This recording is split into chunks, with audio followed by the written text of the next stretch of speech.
Hi, welcome to Gowramma Gummagummalu. అందరూ బాగున్నారా?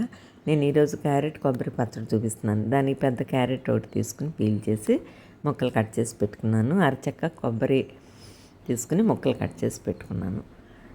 దానిలోకి 10 పచ్చిమిర్చి, 10 వెల్లుల్లి రెక్కలు, టీ స్పూన్ జీలకర్ర, సరిపడా సాల్ట్, చిటికెడు పసుపు, చిన్న నిమ్మకాయ అంత చింతపండు తీసి పెట్టుకున్నాను. దీనికి పోపులోకి 2 ఎండుమిర్చి, కొంచెం కరివేపాకు, మినపప్పు, ఆవాలు, ఇంగువ, పోపుకి సరిపడా ఆయిల్ తీసుకున్నాను. ఇప్పుడు పచ్చడి చేసుకుందాం. ఇప్పుడు మిక్సీ జార్ తీసుకున్నాను. దానిలో క్యారెట్, కొబ్బరి, పచ్చిమిర్చి, వెల్లుల్లి, జీలకర్ర, ఉప్పు, చింతపండు, పసుపు అన్నీ వేసుకుని కొంచెం బరగ్గా తిప్పి తీసుకోవాలి. దీనికి పచ్చిమిర్చి వేపన అవసరం లేదు, అన్నీ పచ్చి వేసుకుని మిక్సీలో కొంచెం తిప్పి తీసుకున్నాం. ఇప్పుడు మిక్సీలో వేసిన కొబ్బరి పచ్చడిని ఇలాగా గిన్నెలోకి తీసుకున్నాను.